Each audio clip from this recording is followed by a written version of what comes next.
Welcome back to Fair's Fair! Today we'll talk about what Rev Says Desu and many other creators I watch say is killing media. More specifically, what I think they are missing. Well, not missing per se, but the core issue that I think is lost in the rhetoric. Now, Fair's Fair, not me, the concept of Fair's Fair. Rev is not a reviewer, nor is he a long-form video essayist, or a debate channel. He covers drama, VTuber news, and various bite-sized content. I'm not here to start drama. I mean, look at him. He's adorable. In fact, he probably has said most of this in pieces throughout all of his videos, but I'll be putting it in a nice little pile for your consumption. What I'm talking about here is the oft-repeated quote that media is ruined by woke, or go woke, go broke. This isn't wrong, so to speak, from how he defines woke. It's just not really the root, nor is the problem side specific. Before I dig into that, I'll remind that I try not to use the word woke when describing something. I did a video on it, but I'll summarize. People have a varied definition of woke, from is inclusive and respectful of people's differences on the left, to the synthetic man definition of contains people not like me.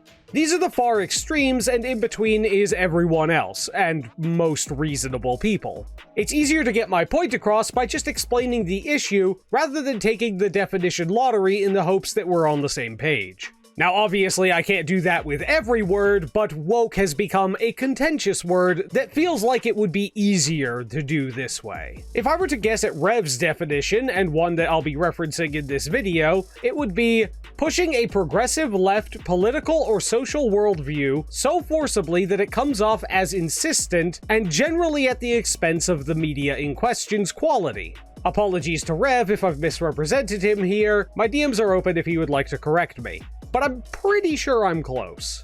My first issue is that it's not the core of the issue. The connection between pushing left ideology and the game's quality isn't really laid out, nor is it intrinsic. People can usually tell that it's generally true that the media in question have those elements and are bad. There is sort of a connection, but it's obfuscated. My secondary issue is that this doesn't just work one way. Woke is a term for the left, but this issue happens on the right as well. The majority does go one way right now, but if we don't get to the meat of the issue, then we can have the same problem with any belief or idea in general. So now I'm going to dive beneath the woke, to the core issue. Firstly, the reason why devs for games like Dragon Age have made a bad game because making a good game wasn't their priority. Plain and simple.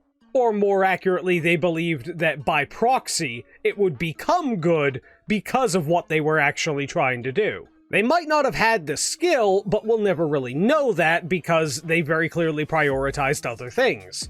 Don't get me wrong, there's plenty of things out there that were made terrible because of a lack of skill, but that's not what we're talking about now. They kept stopping the narrative to have long conversations about personal pronouns. So, I'm non-binary. And condescending explanations about empathizing about others' interests. I need one of these little needle things to dig some crap out of my armor. Death Mage won't give me one. First, a bone threader is an extremely delicate instrument. Second, it's Emmerich. Tash, my name is Emmerich, not Death Mage, not Corpse Guy, not... I won't repeat the rest. What? You are a Death Mage. I probably shouldn't even have to explain why it doesn't make any sense for the non-binary character to not understand that you shouldn't call someone by a term that they don't like.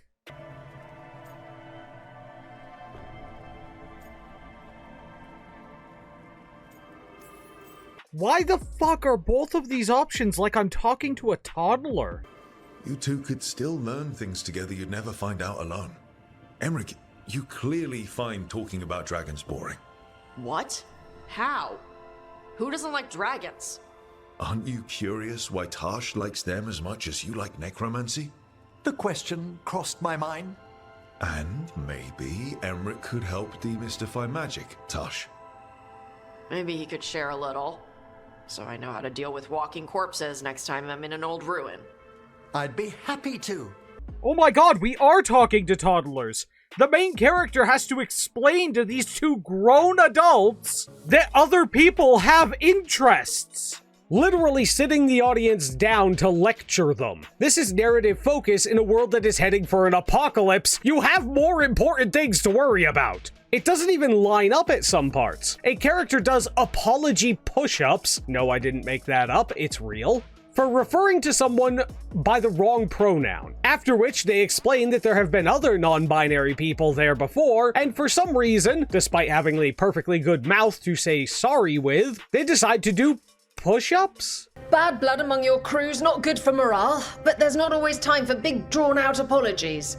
So, when one of us screws up and we know we've screwed up, we do a quick 10 to put it right. Pulling above.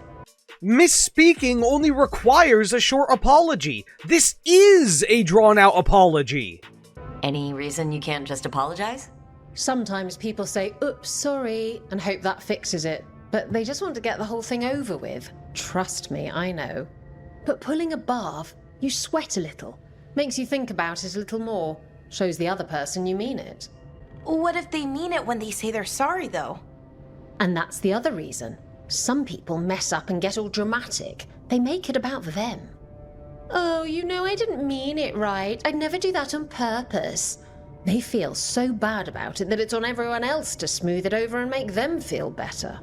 So, because you might write a whole fanfiction about someone else's intentions, people should go through a physical punishment to put your paranoia at ease?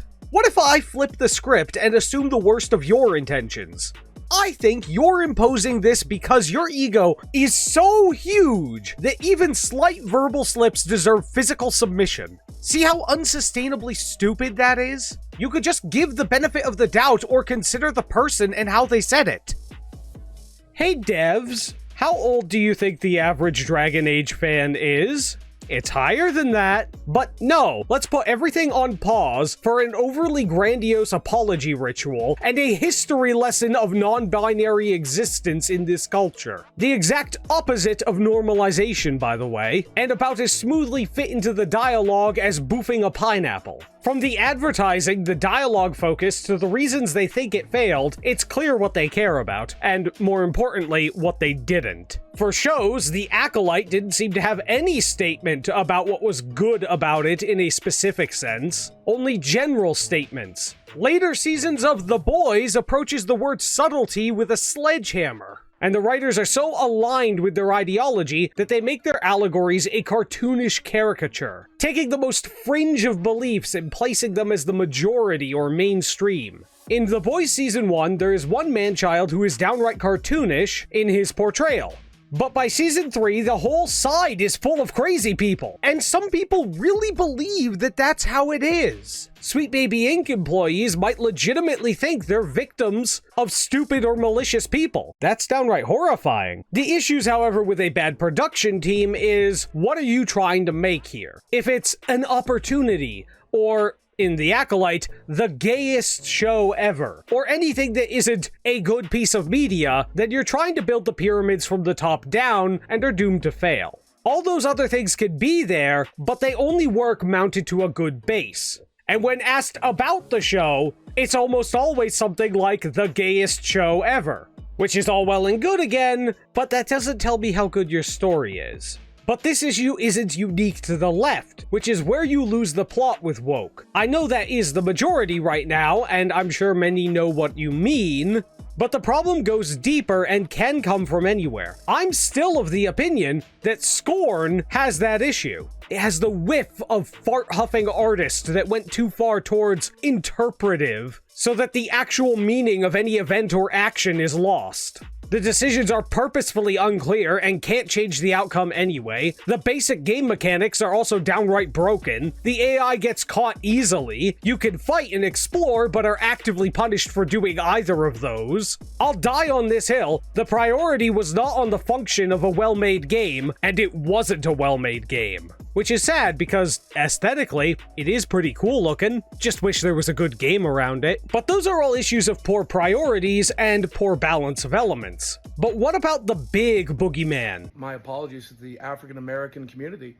I used a word tonight on the Lolcow live stream, and I didn't believe it was offensive when they told me to stop saying it. I didn't know. And I didn't know that you're not allowed to say that word anymore. I had no clue. No, God, no. Sweet Baby Inc., the other boogeyman. They certainly embody the issue of poor priority, but they also add a whole new flavor of issue that I feel Rev really hasn't focused in on, and it goes beyond how many cooks and spoiling the broth and such. I mean, it's pretty obvious from multiple accounts that the more people working on one game, the harder it is to get everything done right. With too many team members, there's no way to maintain clear ideas and communication across the whole dev team. The deviation of the vision is going to spread. It's unavoidable. And as I've said before, a good game doesn't need super high-end graphics. Those are a luxury for a game that's well-focused already. But that's all on one team. Imagine an outside group who isn't even part of the primary game development team, who have the power to grab the wheel in an attempt to steer in the direction they would prefer. Now, full disclosure of my biases, I think that consultants are useless in a lot of cases. A still active consultant firm called McKinsey told AT&T that cell phones were a fad that they should avoid and that there would only be about 900,000 cell phone users by the year 2000. The actual number was around 109 million. So, you know, very wrong. This cost AT&T the ability to compete in a massive market. This isn't really related to video games, but I bring this up to highlight that consultants get respect, money, but take none of the risk of the decision you're making. No matter how bad the advice is to the game company, Sweet Baby already got paid. The game maker's income is based on the sales of the game, but Sweet Baby's almost certainly is not. That's also why they targeted the group Sweet Baby Inc. Detected, and will blame everything and everyone for the failures besides themselves. Because so long as they convince the CEO or shareholders that it wasn't them that caused the problem, they can be hired again. In a theoretical game development, they build a concept, refine and write, construction begins, balancing, and then finishing touches. Now, I'm simplifying the shit out of this for the hypothetical. Bear with me. At any point along in this chain, any part of the development of something can be sent back to be adjusted or sent all the way back to be remade to fit better.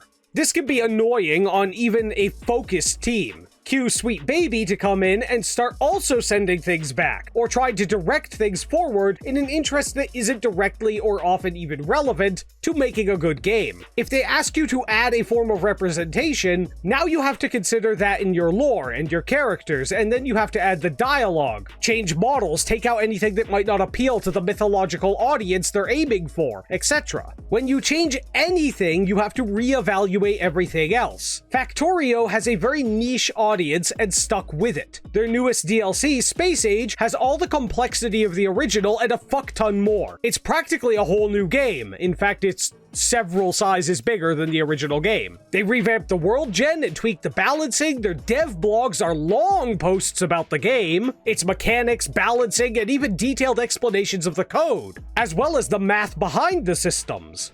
The focus is kept on the game. They don't go on rants about ideology. They prioritize the game at every turn. They could be hardcore leftists, or right-wingers, or even a combo, and I wouldn't know. They make damn fine games, and that's all that I care about. I don't even fully blame the devs who end up working with Sweet Baby.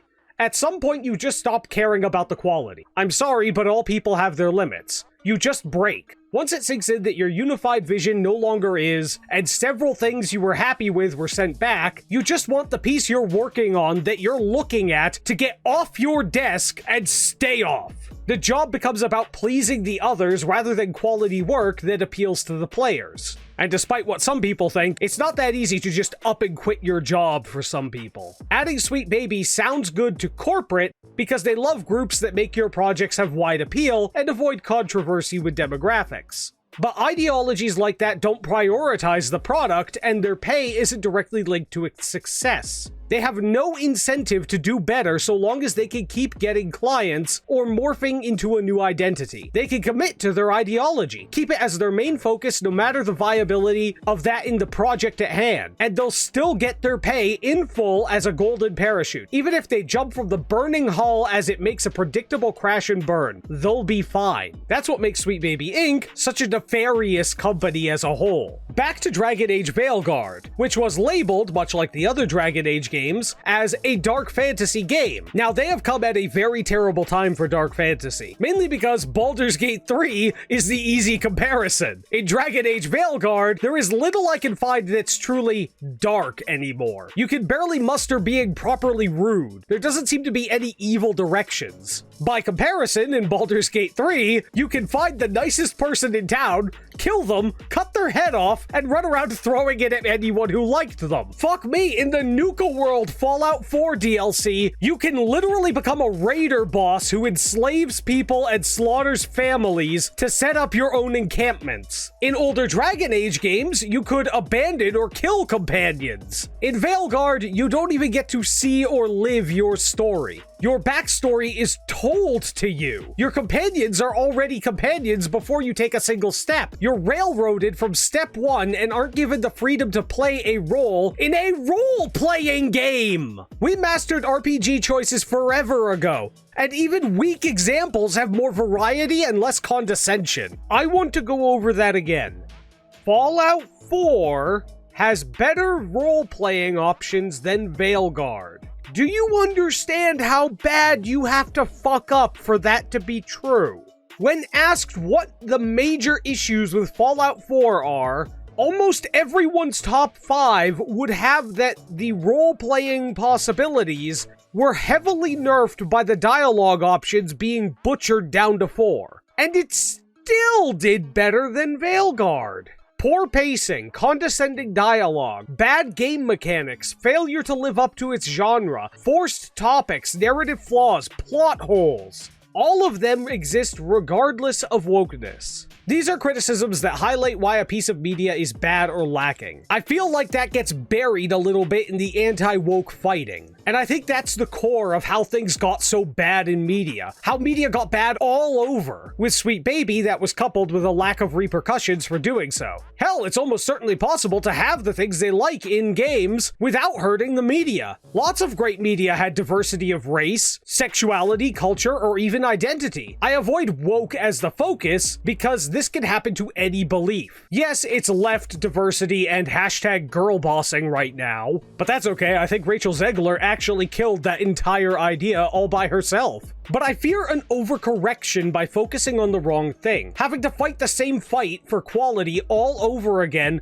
because it's not woke anymore. I like to keep the focus on the core issues where possible. That's what I thought of when watching Rev's series on Sweet Baby and their ilk. Now, this is probably married partially to the amount of narcissists that make media. I already did a video on them. Obviously, there is no one reason that everything got so bad at this point. Trying to boil it all down to one reason would be ignoring the variety of bad things that have been going on in media, some of which is as simple as a debilitating lack of skill. And I'll be honest, my analysis of media quality goes beyond, does it have woke in it, and yours should too. Though I want to ask you all in the comments, as you like, share, follow, subscribe, ring the bell, what's something other than modern art that was literally a CIA psyop that you feel sacrificed the media in favor of pushing what the creator believes? Bonus points if you can think of one that isn't left aligned. Super bonus points if it's not a clearly political belief, or you can explain why you think there isn't a risk of swinging the other way. I would certainly like to believe that that couldn't happen, but you'd have to convince me of that. I just feel like we've lost the actual issues in the culture war. I'm seeing bad products defended as, at least it's not woke. And your standards should be higher than that. I know mine are. But if you're a Sweet Baby fan, think that things are better just because they root for your team, or are, God forbid, a modern art connoisseur, you too can go down to the comments, so long as you're entertainingly angry.